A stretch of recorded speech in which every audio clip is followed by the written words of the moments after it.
Now let's talk about another important concept in probability, the difference between independent and dependent events. When we deal with two or more events in probability, we should always ask this question. Does the first state affect the second? If the answer is no, the events are independent. If the answer is yes, then the events are dependent. Let's go through some examples to clearly understand this concept. Example 1, you flip a coin and roll a dice. Imagine flipping a coin first and then rolling a six-sided dice later.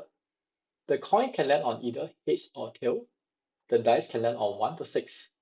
Now ask yourself this question. Does the result of the coin toss change or affect what the dice will show? No, it doesn't. The coin and the dice are two separate objects, and what happens with one does not influence the other. So we know that these two events are independent. Now let's look at another example too. Imagine we pick a card from a deck, we don't put the card back, and then we pick another card from the same deck. Now ask yourself, does the first card you pick affect what cards are left the deck? Yes, it does. If you take out a card, let's say the Queen of Hearts, then there are only 51 cards left, and one less Queen, and one less red card, and so on. This means that the outcome of the second pick has changed because of the first one. Therefore, these events are dependent. To summarize, to decide if two events are independent or dependent, always ask this question. Does the first event change the second? If yes, the events are dependent. If no, the events are independent. This idea is very important because it affects how we calculate the chances of two events happening together. Let's go through some everyday examples to make this clearer. Example 1, tossing a coin and rolling a dice. As we mentioned, these are two separate actions. The result of the coin toss, heads or tail, has no effect on what the number the dice will show. So therefore, these events are independent. Example 2, choosing a snack from the vending machine and your friend flipping a coin. You might choose a chocolate bar or a packet of chips. Meanwhile, your friend flips a coin. Your snack choice has nothing to do with the coin toss, so these are independent events. Example 3, drawing a card, replacing it, and then drawing another. Let's say you pick a card from a deck and then you put it back before you join again. Because the card go back to the deck, the number of cards and the probabilities will stay the same for the second draw. This means that the two card draws are independent. Example 4, if you take a photo and receive a random message from a friend, the photo has no connection to what message you receive. So these two actions are independent.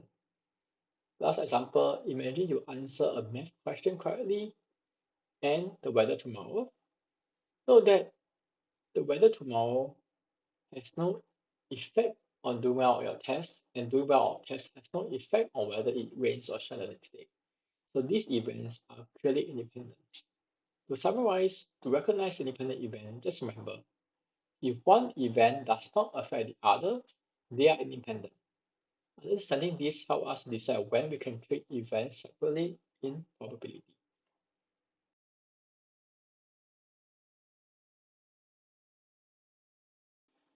Now let's talk about dependence event, where one action affects the outcome of the other event.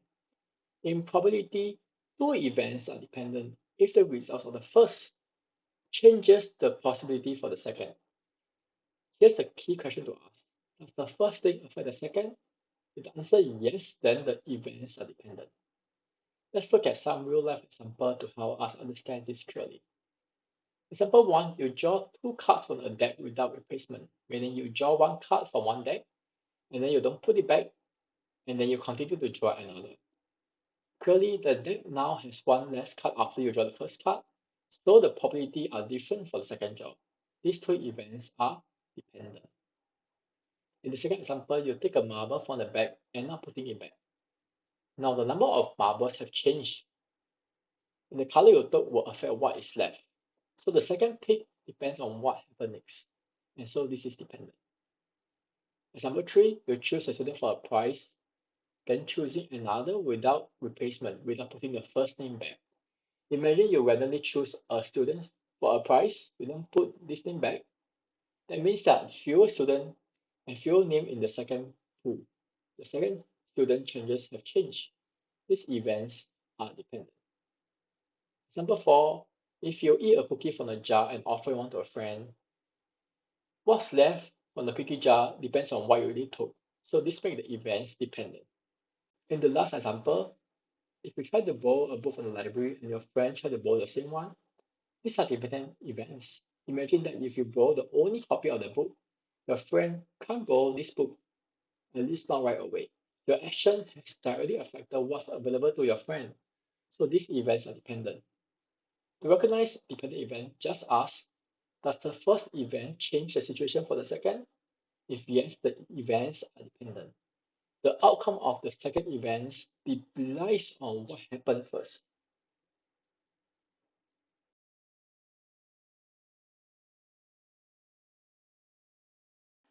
Imagine you flip a coin and roll a dice. Getting heads on the coin does not change what number you roll on the dice. These are independent events, one outcome doesn't affect another. Now here's the key idea. If the two events are independent, the chance of both happening is simply the product of their individual probabilities. We call this the multiplication rule for independence event. It looks like this. Probability of A intersect with B equal to probability of A multiplied by probability of B. A and B means that the probability of both A and B happening. If A and B are independent, we can simply multiply their individual probabilities. So if the probability of getting a head is half, and probability of getting rolling a 4 when you roll a dice is 1/6, then we know that flipping a coin and rolling a dice are independent. The probability of you getting a head and a 4 will be half multiplied by 1/6, give you 1/12. The chances of both events happening together is 1/12. Now the next example, imagine there's a 50% chance of rain and there's a 1 in 4 chance of you forgetting your umbrella. These events are independent. Whether it rains doesn't affect whether you remember to bring your umbrella or not. So the probability of rain and forget umbrella will be half multiplied by 1/4 to give you 1/8. To summarize, when two events are independent, we use the multiplication rule. The probability that both A and B happening is equal to the probability of A times the probability of B. This tells us the probability that both events happen at the same time. It's important to always ask, are these events independent? If yes, you can multiply the probabilities.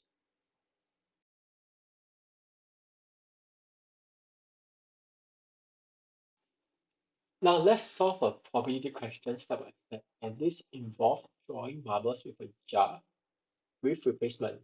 Note that the key point is that there's replacement, meaning that after you draw the marble, you actually put it back and then do another draw. Let's first understand the setup.